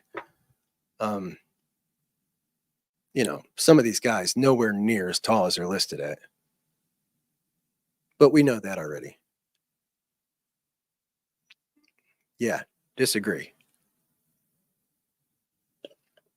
I think he's every bit of that 6'1", to be honest.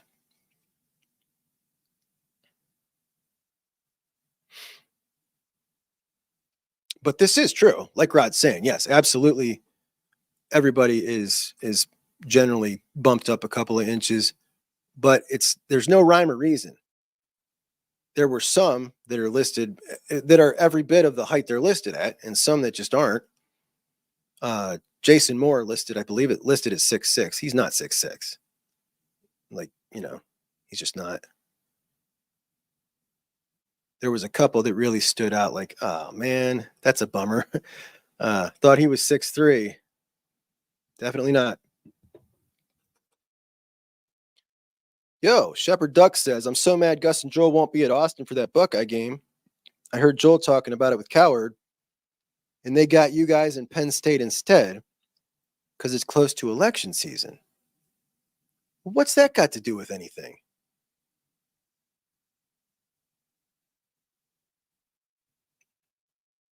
That's interesting.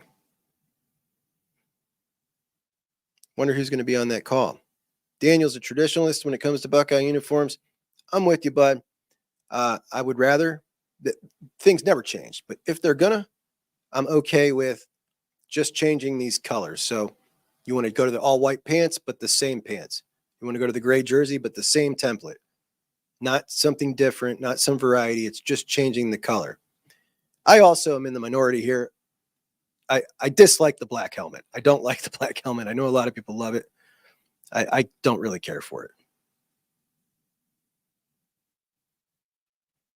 Hi, Juck, from my daughter, Ellie. She loves the show, too. Hi, Ellie. Thank you so much for watching.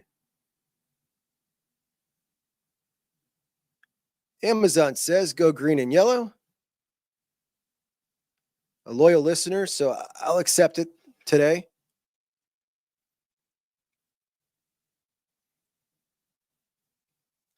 Bradley says, nice, Sean. My 9-year-old daughter watches with me a lot. Well, that's amazing. That makes me happy that I've decided to keep the language clean. Believe it or not, it's difficult for me sometimes.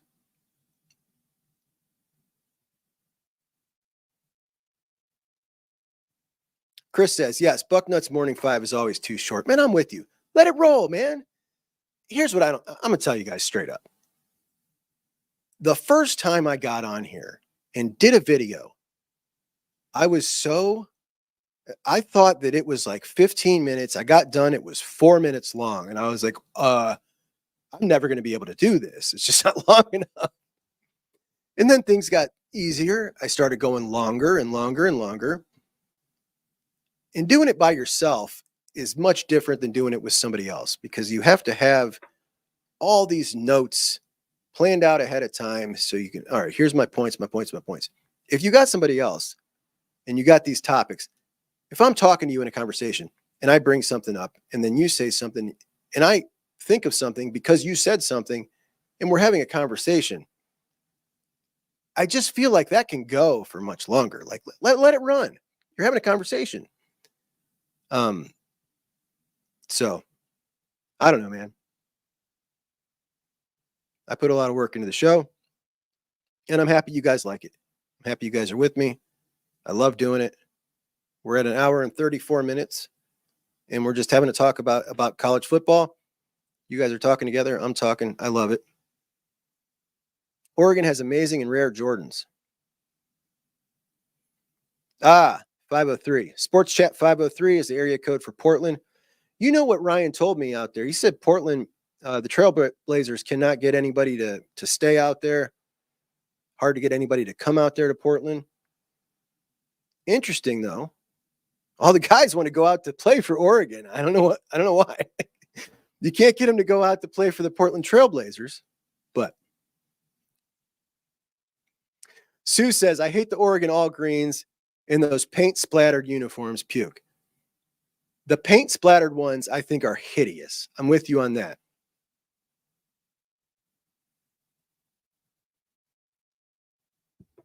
Yeah, Oregon's originals look like a duck. The new ones I don't get. As an Oregon fan, I like anything that's not monochromatic. So he hates the all greens too.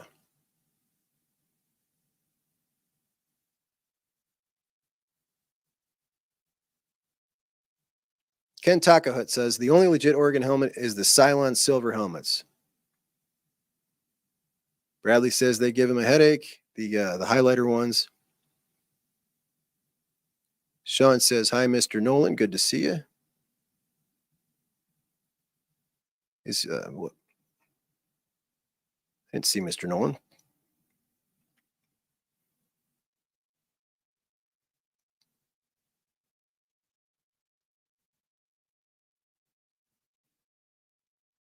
William De Silva says that purple team played in the national championship. Where did OSU play? Oh, wait, that's right.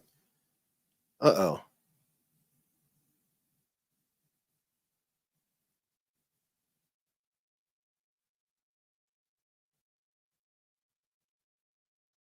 Bradley says our wide receiver room is totally fine. Absolutely. 18D says, I played at Ohio State, but I was a wrestler, not a football player. And I was there before they were good. Hey, man, heck of an accomplishment. That's awesome. Juck is all-inclusive. Look, as long as they keep it respectful, they can come play. If they want to come and start talking nonsense, take a hike. We're not doing that here. Plenty of other shows you can go in the chat and have arguments. You can't do that here. Chris says, great show, Juck. Transplanted Buckeye watching from Louisville, Kentucky. Thanks so much, buddy. Appreciate you watching.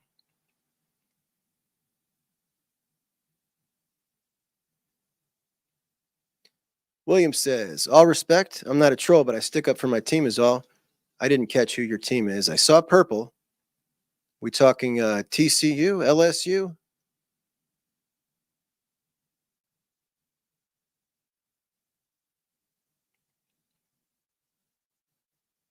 Stephanie says, Oregon unfortunately is coming, but Lanning should at least win his first game after joining the Big Ten before being ranked so high. I'm with you there. That's just silly.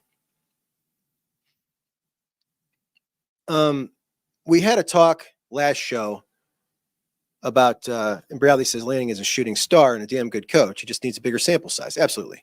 It's just, I think it's just silly to say otherwise, really. What's up, Steely? Bourbon Brent says, man, I'm still jucked up from last night.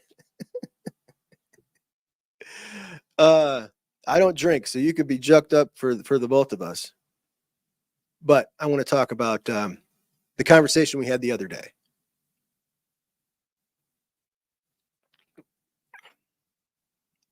So last show, I talked about Oregon in the NIL, which has become a really, really hot topic in college football. And it is every fan base around the country, every other big fan base is now getting very pointing the finger, and Oregon's buying everybody, and Phil Knight and the Rick Neuheisel comment. And the Oregon fans are snapping back. Like, we're not outbidding anybody. We're just matching bids. And I think to a certain extent, that's really true. They're just matching bids on everybody, but the ability to match top bids, max bids, like you've got players like Ohio State and Texas. You got players like Texas A&M and Miami and guys that can go max bid, right? Ohio State can go max bid on any guy they want, but they they have to pick and choose where they do that. And it just has a feel like this particular cycle, Oregon can go max bid on anybody they want. And it's not just that, but you've got Texas with DeCorian Moore.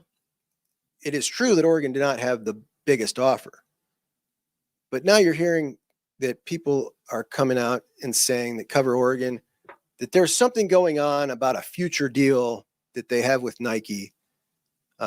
Justin Hopkins said something about it. Long-term deal to maximize their image, their true name, image, and likeness. I don't know what it is, but I know that it's an advantage nobody else has. You know what I mean? So I understand that I'm not somebody who says that Oregon's out buying players. They've got an elite recruiting staff. You need more than money. You also need an elite recruiting staff, and they have that in Lanning, in Junior Adams, in Samples. They've got those dudes. They are elite. It's true. But it is also true, and let's just call it like it is, they have a real advantage going on right now with whatever this deal is that's in. Let's take a look at this from DeCorian Moore. This is from today. Mama said, think big. I'm thinking global. Go Ducks. And he is, like, what's global? Nike. Nike's global. I mean, there's something going on with whatever this deal is. And I get a lot of comments from the Oregon pals in here. They have the money to match anyone else. I'm not sure if they are paying more, but it doesn't seem like they have a cap. If it was only money, Texas A&M would be winning more of these guys. And it's true. Like I said, it's not only money. And I've defended Oregon a lot when we talk about that. I really don't think that it is just a money thing. You can't just throw money at it and win because people see right through it. You can do it one time like A&M did, and then it all falls apart because it just didn't work like that. You got to build the relationship still. You have to be elite recruiters. We've got a decent sample size to see what's working here. But when you pair an elite recruiting staff, which I do believe Oregon is, with the ability to go max offer on anybody they want as many times as they want in the cycle, and whatever the hell is going on with this Nike deal on the back end to maximize their name, image, and likeness, I don't know what it is. I don't have any details. I would love it if any of my Oregon friends in here could tell me a little bit more about what it is, because I've tried to look into it. I tried to look into it before the show today. I can't find any details on it other than it sounds like Justin Hopkins knows a little bit more about it, but he's not really elaborated. But I do think there is something going on. Chris says, Juck is awesome when Aaron Nolan's dad's in the chat. That's my buddy, man. That's Prentice Nolan Jr., because Air is Prentice Nolan the third.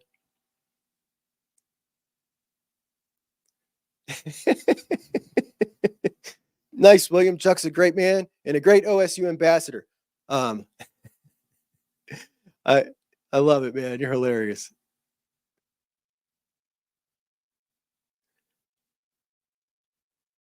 Splatter duck more like it, says Dago.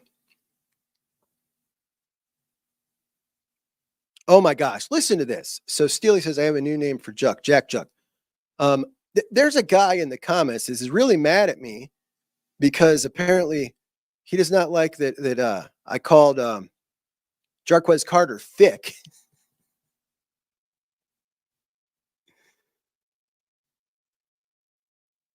I mean, it must be a younger dude, man. Stop calling dudes thick. Not sure who started that trend, but it sounds sus. And then the rainbow flag. But here's the deal, Ken Dog. Like, I've been calling dudes thick since I was like, I don't know, 15. The who started it, the trend is calling women thick. Like, that's the new thing. Like, dudes have always been thick. It's calling chicks thick. That's the new part. I'm not sus. I'm not sus, man. I don't even know what that means, but I'm not sus. Terry says, dude, you're jacked. Killer arms, brother. Thanks, Terry. That's not sus. That's awesome. I'm thick.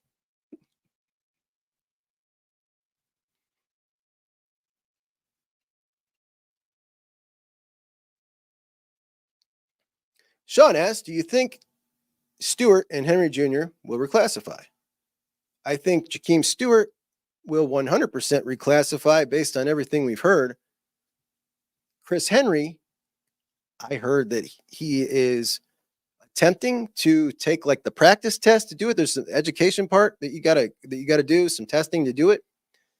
And it's not been going great so far. But I did hear if he can get through the testing, then they're probably going to go that route. How much credence do I don't know how much to believe that. It was a pretty sound source. So I don't really know. But if I had to bet, I would say no. I don't think Henry is going to reclassify. Actually, I cannot remember where the heck I heard that about that testing. Williams says, Rick Neuheisel is an Oregon hater. Always has been. He's enemy number one of the Oregon fans. That makes sense. I mean, he is a UCLA guy. I got to write that note down about that testing.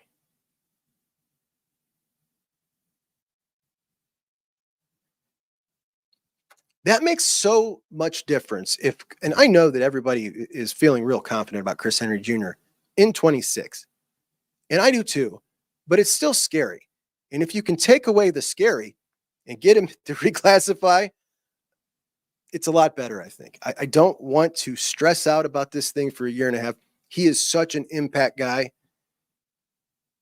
I did not load up the clips, but he was practicing down at Atlanta. Yeah, or Houston with some of the NFL guys. So he's training with TJ Houshmandzadeh out in California. And apparently TJ Houshmandzadeh is training like, top guys. And they all go to his place and train.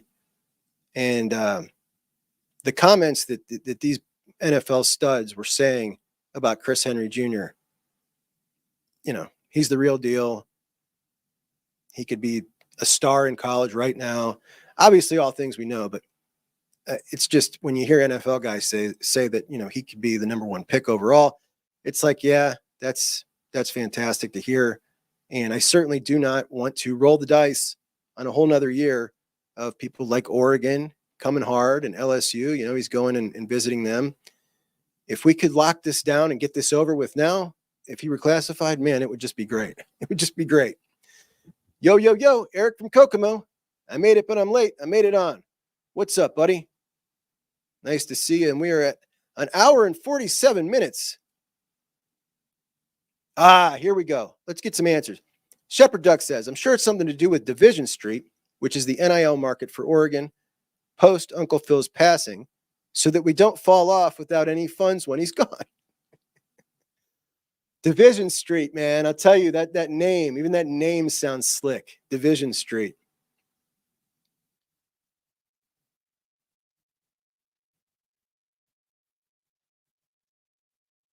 It's the NFL level facilities, which excellent facilities, more facilities are being built. The relatable coaching staff, true, definitely a relatable coaching staff. The Nike relationship, and Eugene, Oregon is a beautiful city. All that's true. However, Eugene, Oregon has always been a beautiful city.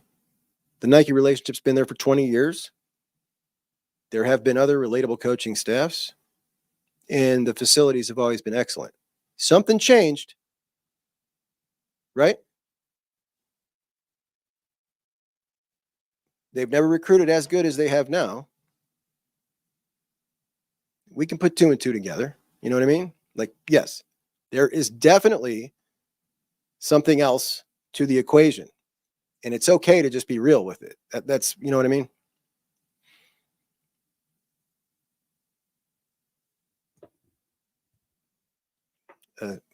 Get out of here, man. You guys are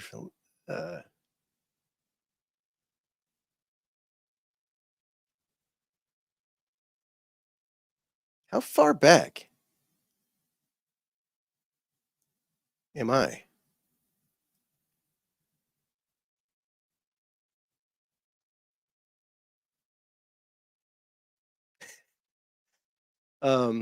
Juck was the one who broke the true story on air when Bucknuts claimed he left Columbus. Juck brings the truth. Yeah, absolutely, man. Take it to the source, buddy.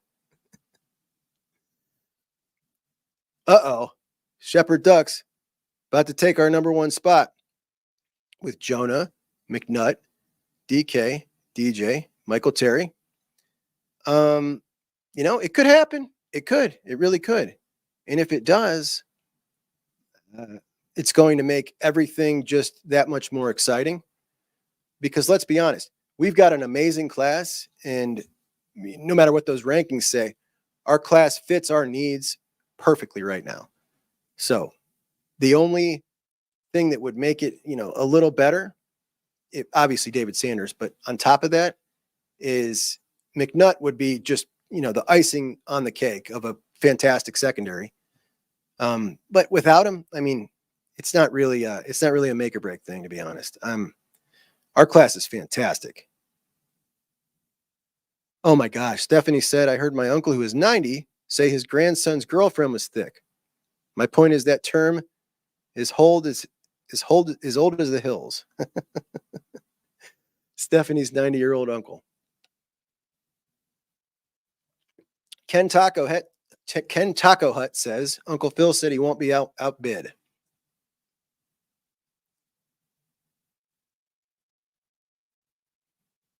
Chris says, Charles Bentley's been working with Hinsman.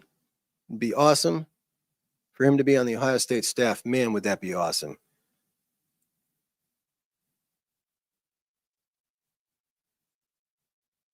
Yeah, and this is true too. Lanning is a little more relatable than any other coach they've had. Second youngest coach in college football. I think he knows to talk. He absolutely does. You see him riding around in his Jeep, blasting the music whenever they're on visits. I've seen several pictures of him with 3 recruits. So this is a thing he does. He loads them up in his Jeep and they roll, blast the music, tells them to take pictures in the Jeep. He's got it going on. Steely Matt says Bentley is still jacked. Yes, Charles Bentley still looks amazing. I love Charles Bentley, and I'm telling you, man, I hated that his career was cut short over that staph infection crap that they could not fix up at the Browns facility. That was so embarrassing.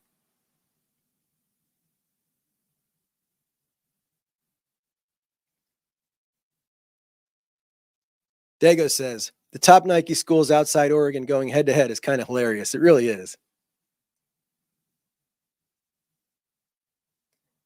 All right, so Bradley says, if Hartline and Laurinaitis recruit, he would be a top-notch. Richie says, Charles went to my favorite high school. Oh, Ignatius. He did go to Ignatius, didn't he?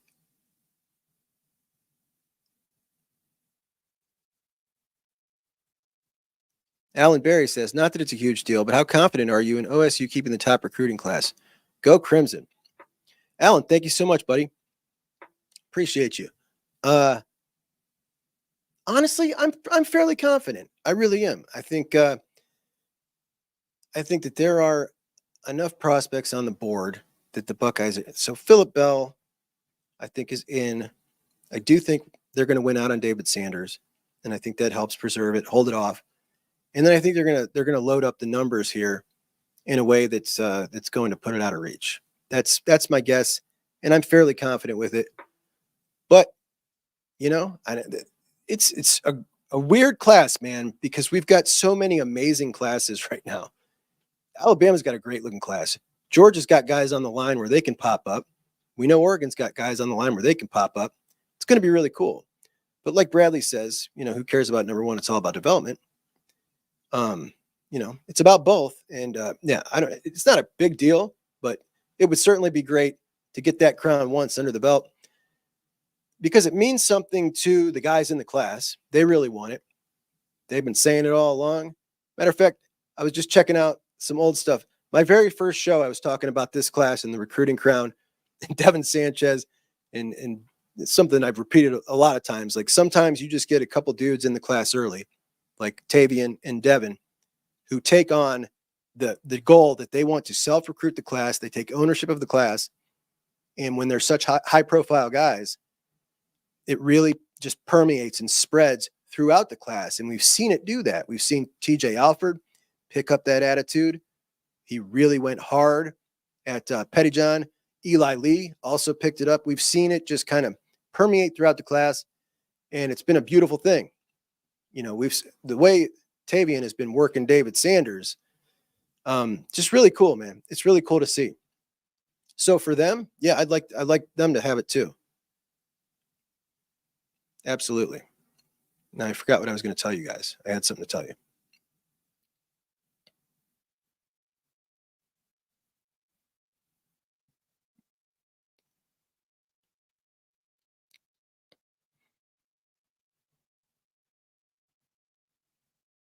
Doreen has joined us.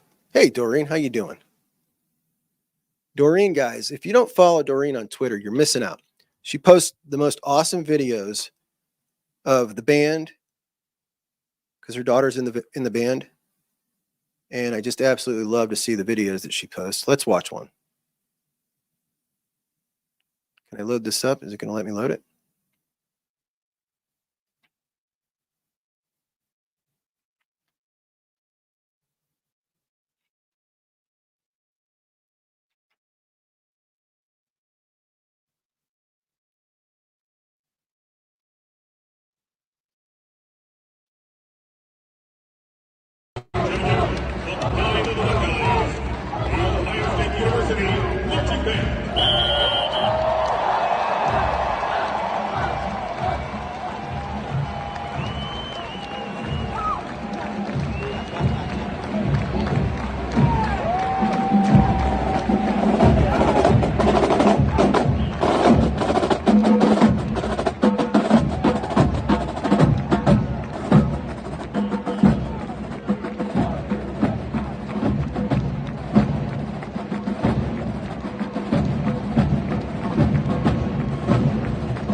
So I just love her videos all the time with the band videos. Asian Posh.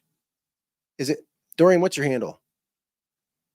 Awesome videos of the band, which always gets me in a great mood. And I don't know if you could hear that great, but when you hear that, when you hear the band, it gets my juices flowing. It really does.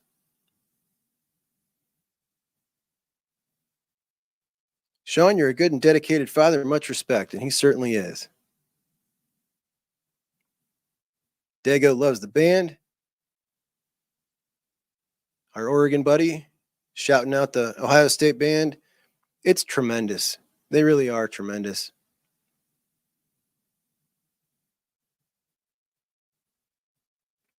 Eric says, James Peoples asked he was a 4-star, Juck. Do you know if he earned his 5th yet? No 5th star for James Peoples, but it's really rare anymore for a running back to get a 5th star. I'll tell you this. I saw James Peoples up close, man. My word. This dude he's built.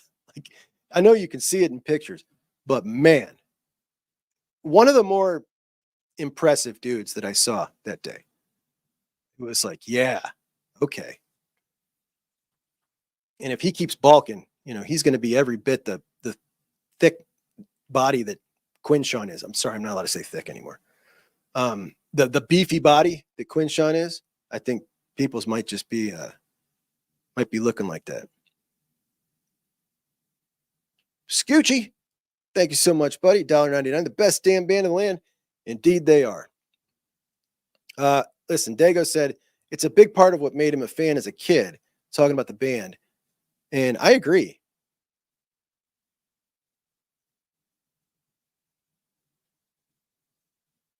Bama buddy in here says, as a big-time Alabama fan all my life, Ohio State will not be caught, and watch out for Oregon. Just keeping it 100. Roll Tide, roll.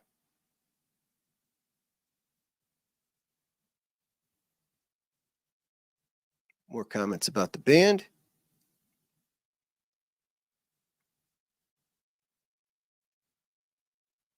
Bradley says, I bet a few of our 4 stars will turn 5. We have Carter Lowe on 24/7 as the number 33 player in the country. 32 is the cutoff. I think he's going to have a phenomenal season based on the clip I just saw the other day. He has put on more size. His technique looks better. Remember, he's a former basketball player, not a guy who's played football his life. I absolutely think that he is going to get into that 4-star range on 247. I think the composite has him at about 50. Not quite sure where On 3 has him, but if he can get that on 247, most respected, we count it. Caleb Cunningham to Bama, really good wide receiver, man. Really good wide receiver.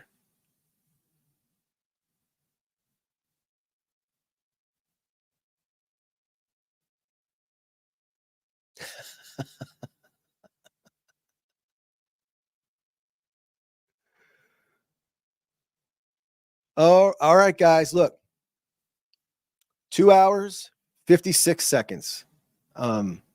Listen, we're getting better at this live stuff. It was absolutely terrifying for me the first couple times. I feel like we're starting to flow with it a little better, though I missed quite a bit on my notes because I was nervous at first. But after a while, I calmed down. Things went good.